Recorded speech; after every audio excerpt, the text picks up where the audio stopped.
நண்பர்களே, தமிழ் கடல் சேனலுக்கு உங்களை வரவேற்கிறேன். இன்றைக்கி நம்ம படிக்கக்கூடிய பாடம் 8ஆம் வகுப்பு இயல் 8ல் இருக்கக்கூடிய ஒன்றே குலம் அப்படிங்கிற ஒரு திருமூலர் எழுதின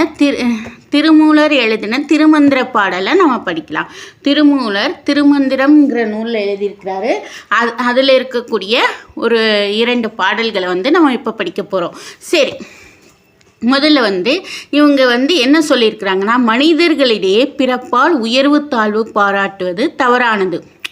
உலக மக்கள் அனைவரையும் உடன் பிறந்தவராக கருதி அன்பு காட்ட வேண்டும். பிறருக்கு ஏற்படும் பசி முதலிய துன்பங்களை தமக்கு ஏற்பட்டதாக கருதி அவற்றை போக்க முயல்வதே மனிதர்களின் சிறந்த கடமை. அதனால தான் என்ன சொல்லியிருக்கிறாங்க, திருவள்ளுவர் கூட சொல்லியிருக்கிறாங்க, பிறப்பொக்கும் எல்லா உயிர்க்கும், பிறப்பால் எல்லா உயிர்களும் சமமானவர்கள். சிறப்போவா அவர்கள் செய்யும் செயல்களில் தான் செய்தொழில் சிறப்போவா செய்தொழில் வேற்றுமையான அவங்க செய்யக்கூடிய செயல்கள் நன்மை தீமையை பொறுத்து தான் அவங்களோட இது இருக்குது. பிறப்பால் அனைவரும் சமம் அப்படிங்கிற மாதிரி தான் பிறப்பில் உயர்வு தாழ்வு பாராட்டக்கூடாது. எல்லா மக்களுக்கும் நம்ம உதவி செய்யணும். பசி தூக்கம்ங்கிறது எல்லாத்துக்கும் உண்டானது அப்படிங்கிறத திருவள்ளுவர் சொல்லியிருக்காங்க. அதே மாதிரி வாடிய பயிரை கண்ட போதெல்லாம் வாடினேன் அப்படின்னு வள்ளலாரும் சொல்லியிருக்கிறாங்க. இப்படி மற்றவங்களுக்கு ஏற்படும் பசி முதலிய துன்பங்களை தமக்கு ஏற்பட்டதாக கருதி நம்மளுக்கு எக்ஸ்ட்ரா இருந்தால் நம்ம மற்றவங்களுக்கு கொடுத்து உதவணும் அப்படிங்கிறதான் சொல்லியிருக்கிறாங்க. இதை இந்த திருமூலரின் பாடல்களில் நம்ம அறிஞ்சு கொள்ளலாம். முதல்ல திருமூலர்னா யார் அப்படிங்கிறத தெரிஞ்சுக்கலாம். 63 நாயன்மார்களில் ஒருவராக 14 சித்தர்களுள் ஒருவராக கருதப்படுபவர் தான் திருமூலர். இவர் இயற்றிய திருமந்திரம் 3000 பாடல்களை கொண்டது. இவர் இயற்றிய திருமந்திரம்ங்கிற நூல் 3000 பாடல்களை கொண்டது. திருமூலர் வருஷத்துக்கு ஒரு பாடல் தான் எழுதினார். 3000 வருடங்கள் வாழ்ந்தவர் அப்படின்னு செவி வழியாக செய்திகள் வருது. அது உண்மையான்னு தெரியல. ஆனால் திருமூலர் என்ன சொல்லியிருக்கிறாங்க, அந்த மூச்சு பயிற்சியை பற்றி அதிகமாக அவர் ஒவ்வொரு பாடலையும் தன்னோட இதில் பயன்படுத்தி தான் அந்த பாடலை எல்லாமே அவர் எழுதியிருக்கிறாரு. ஒவ்வொன்றையும் அவ்வளோ டைம் எடுத்து எழுதியிருக்கிறார். இவரோட பாடல்களை நம்ம தமிழ் 3000 அப்படின்னு சொல்கிறாங்க. இவரோட பாடல்களில் எளிமையாக பொருள் புரியக்கூடிய பாடல்கள் தான் நம்மளுக்கு கொடுத்துருக்குறாங்க. 12 திருமுறைகளில் 10ஆம் திருமுறை தான் இவரோட பாடல்களான திருமந்திரம் வைக்கப்பட்டுள்ளது. திருமந்திரங்கிற நூலில் இருந்து 2 பாடல்கள் இங்கே கொடுத்துருக்குறாங்க. இவர் பாடினது 3000 பாடல்கள். வருடத்திற்கு ஒரு பாடல் பாடுவாங்க அப்படின்னு தான் சொல்லியிருக்கிறாங்க. அது செவிவழி செய்தி. அதே மாதிரி இவர் தன்னோட பாடல்களை மூச்சு எப்படி கட்டுப்படுத்தணும் அப்படிங்கிறத பற்றி அதிகமாக தன்னோட பாடல்களை சொல்லியிருக்கிறார். மூச்சு மூலமாக, காற்று மூலமாக நம்ம சுவாசிக்கிற காற்றை கட்டுப்படுத்தி தான் நம்மளோட வியாதிகளையும் குணமாக்க முடியும் அப்படிங்கிறத அவர் அந்த 12 சித்தர்களில், அதாவது 14 சித்தர்களில் ஒருவரான திருமூலர் நம்மளுக்கு சொல்லியிருக்கிறாங்க. சரி, இப்போ அவர் பாடின பாடலை பார்க்கலாம். ஒன்றே குலமும் ஒருவனே தேவனும் நன்றே நினைமின் நமனில்லை நானாமே. நமன்னா யமன்னு அர்த்தம். ஒன்றே குலம் ஒருவனே தேவன். நம்ம எல்லாத்துக்கும் ஒருவர் தான் கடவுள். நம்ம எல்லாரும் ஒரே குலம்தான். நன்றே நினைமின், இப்படிப்பட்ட நினைப்பு இருந்தால் நமனில்லை நானாமே, நம்ம யமனை கண்டு நாம் என்ன செய்ய மாட்டோம், அஞ்ச மாட்டோம். நானாமே அப்படின்னா அச்சம், கூசாமல், அஞ்சாமல், கூசாமல். நாணம்னா கூச்சம். நானாமே கூசாமல். சென்றே புகும் கதியில்லை நும் சித்தத்து. சென்றே புகும் கதியில்லை நும் சித்தத்து. நின்றே நிலைபெற நீர் நினைந்து உய்மீனே. ஒன்றே குலமும் ஒருவனே தேவன். இதை நம்ம என்ன செய்யணும், நன்றாக மனதில் பதிய வச்சுக்கிட்டோன்னா நம்ம யமனை பற்றி அச்சம் நம்மளுக்கு தேவையில்லை.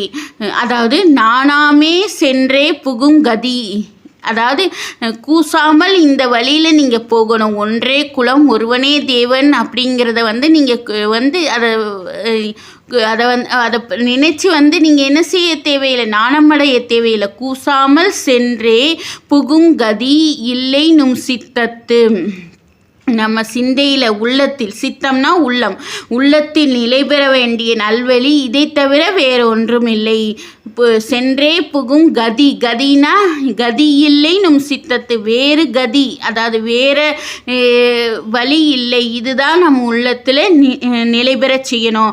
அப்படி நீங்கள் நினச்சி உய்மீனே உய்மீனா அப்படி நினைத்து நீங்கள் இருந்தீங்கன்னா உங்களுக்கு எதை நினச்சி பயம் இல்லை, யமனை கண்டு அச்சமில்லை. ஒன்றே குலமும் ஒருவனே தேவனும், நன்றே நினைமின் நமனில்லை நானாமே, சென்றே புகும் கதியில்லை நும் சித்தத்து, நும் சித்தம்னா நம்ம உள்ளதும், நின்றே நிலை பெற நீர் நினைந்து உய்மீனே, அதாவது நம்ம என்ன நினைக்கணுமா, ஒன்றே குலம் ஒருவனே தேவன், அதாவது நம் மனிதர் அனைவரும் ஒரே இனத்தவர், உலகை காக்கும் இறைவனும் ஒருவன் தான். இந்த கருத்துக்களை நம்ம நன்றாக என்ன செய்யணும், நம்மளோட உள்ளத்தில் நிலை பெற செய்யணும். நின்றே நிலை பெற நீர் நினைந்து உய்மீனே, அதாவது இந்த கருத்துக்களை என்ன செய்யணும், நல்லா நம்ம உள்ளத்தில் நிலை பெற வச்சுக்கிட்டா நம் மனதில் நிறுத்துபவர்களுக்கு நன்றே நினைவின், இதை நல்லா நினச்சிக்கிட்டு இருந்தால் நமனில்லை, நமன்னா யமனை கண்ட யமனை பற்றிய அச்சம் தேவையில்லை நம்மளுக்கு, யமனை பற்றிய அச்சம் நம்மளுக்கு தேவையில்லை. நானாமே கூசாமல் நாம் செல்ல வேண்டிய நல்வழி இது தவிர வேறு எதுவும் இல்லை.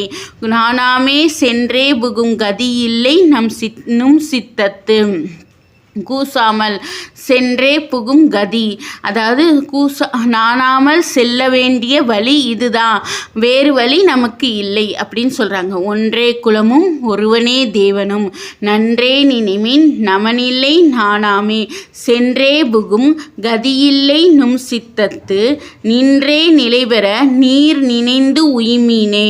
இந்த பாட்டுக்குரிய பொருளை இங்கே பார்த்துடலாம். மனிதர் அனைவரும் ஒரே இனத்தினர், உலகை காக்கும் இறைவனும் ஒருவனே, எல்லாரும் ஒன்று தான், நீங்களும் ஒன்று தான், நானும் ஒன்று தான், எல்லாருமே ஒன்று தான், இறைவனும் ஒருவர் தான் அப்படின்னு சொல்கிறாங்க. வேறு இல்லை, எல்லாரும் ஒன்று அப்படின்னு சொல்கிறாங்க. இக்கருத்துக்களை நன்றாக மனதில் நிறுத்துபவர்களுக்கு யமனை பற்றிய அச்சம் தேவையில்லை. கூசாமல் செல்ல வேண்டிய நல்வழி இதைவிட வேறு இல்லை. நம்ம எல்லாத்துக்கும் போகக்கூடிய நல்வழி இதுதான், எல்லாருமே ஒன்று அப்படிங்கிற அந்த மனதில் வச்சுட்டு நம்ம எல்லாத்துக்கும் உதவி செய்யணும். உங்களுக்கு எப்படி பசிக்குதோ அதை மாதிரி மற்றவங்களுக்கு பசிக்கும், அதே மாதிரி எனக்கு பசிக்கிற மாதிரி தான் உங்களுக்கு பசிக்கும், அதே மாதிரி எவ்வளோ சாப்பிட முடியுமோ அவங்கவுங்க இதுக்கு ஏற்ற மாதிரி தான் சாப்பிட முடியும் அப்படின்னு சொல்கிறாங்க. உலகத்து மக்களின் உள்ளத்தில் நிலை பெற்று வாழ வேண்டுமாயின் இவற்றை நினைத்து ஈடேறுங்கள். இதை நீங்கள் என்ன செய்யுங்க, இதை நினச்சி நீங்கள் என்ன செய்யுங்க, மேலே மேலே வாங்க அப்படின்னு சொல்கிறாங்க. உலகத்து மக்களின் உள்ளத்தில் நிலை பெற வேண்டுமானால் நம்ம நிலை பெற்று வாழ வேண்டுமாயின், இப்போ எல்லாருமே இந்த மாதிரி நல்வழியில் போனால் நம்ம உலக மக்கள் எல்லாரும் அவங்கவுங்க மனதில் நம்மளை என்ன செஞ்சுருப்பாங்க, நிலை பெற்று வாழ வேண்டிய இது கிடைக்கும், நம்மளுக்கு அந்த அளவுக்கு பெருமை கிடைக்கும் அப்படின்னு சொல்கிறாங்க. இவற்றை நினைத்து ஈடேறுங்கள், இதை நீங்கள் என்ன செய்யுங்க, கடைபிடிங்க அப்படின்னு சொல்கிறாங்க. நினைத்து ஈடேறுங்கள்னால் என்னது, இதை கடைபிடிங்கள் அப்படின்னு அர்த்தம். இப்போ அடுத்த பாடல் பார்க்கலாம். படமாட கோயில் பகவர்க்கு ஒன்று ஈயில், நடமாட கோயில் நம்பர்க்கு அங்கு ஆகா, நடமாட கோயில் நம்பர்க்கு ஒன்று ஈயில், படமாட கோயில் பகவர்க்கு அது ஆமே. படமாட கோயில் பகவர்க்கு ஒன்று ஈயில், ஈயில்னா கொடுத்தல். படமாட கோயில் அப்படின்னா படங்கள் அமைந்த மாடங்களையுடைய கோயிலில் இருக்கக்கூடிய இறைவனுக்கு நீங்கள் ஒன்று செலுத்துகிறீங்க, ஒரு பொருளை கொடுக்குறீங்க. அது நடமாட கோயில் நண்பருக்கு, அதாவது நடமாடும் தெய்வமாகிய அடியாருக்கு அது போய் சேராது, அங்கு ஆகா, அடியவருக்கு அந்த அந்த இது போய் சேராது. அதாவது படங்கள் அமைந்த மாடங்களையுடைய கோயில் கொடுக்கக்கூடிய காணிக்கை அடியவருக்கு போய் சேராது. நடமாட கோயில் நம்பருக்கு அங்கு ஆகா. நடமாட கோயில்னா யார்? அடியார். நடமாடும் அடியவர்களுக்கு அந்த காணிக்கை வந்து என்ன செய்யாது? போய் சேராது. அங்கு ஆகானா போய் சேராது. நடமாட கோயில், அதாவது நடமாட கோயில் நம்பர், அதாவது நடமாடும் அடியவருக்கு ஒன்று ஈயில், அவங்களுக்கு ஒன்று கொடுத்தா, அவங்களுக்கு ஒரு காணிக்கையை நீங்கள் கொடுத்தீங்கன்னா படமாட கோயில் பகவர்க்கு அது ஆகுமே.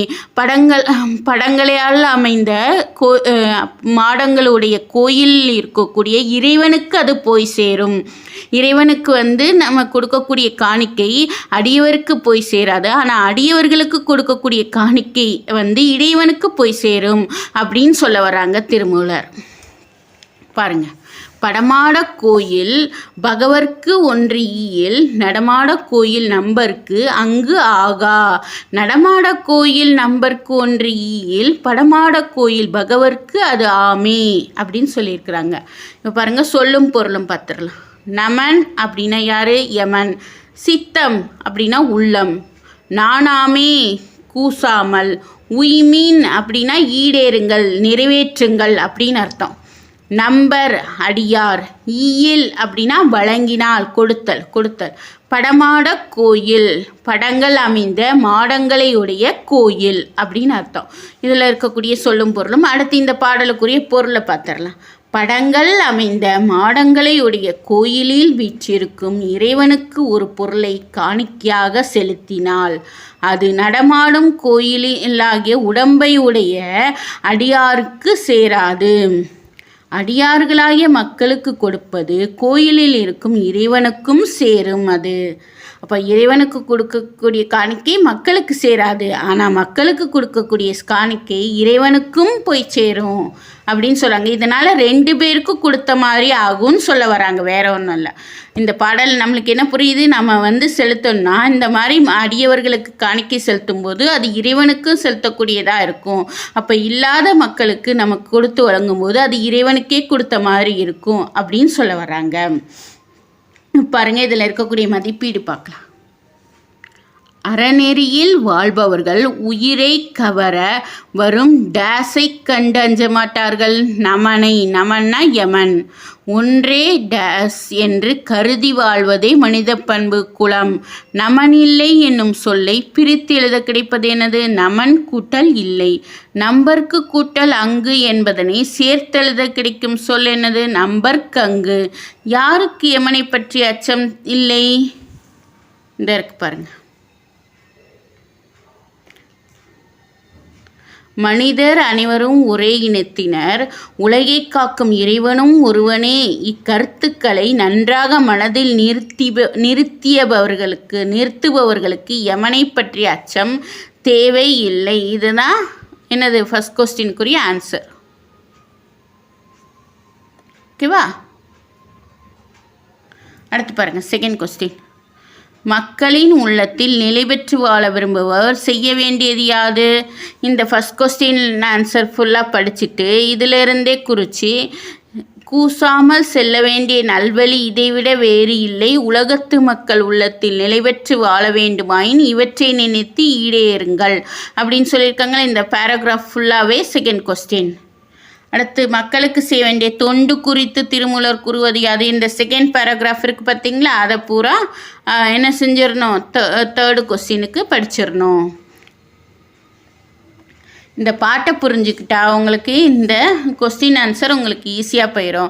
இதை வந்து நீங்கள் வந்து எப்படி படிக்கணும்னா பாட்டை புரிஞ்சு அதோட மீனிங் படித்து இதில் இருக்கிற மாதிரியே எழுதக்கூடாது. உங்களுக்கு என்ன மாதிரி உங்களுக்குரிய வார்த்தைகளை போட்டு எழுதுனீங்கன்னா தான் வந்து அது வந்து பெரிய கொஸ்டினாக தெரியாது. ஓகேவா?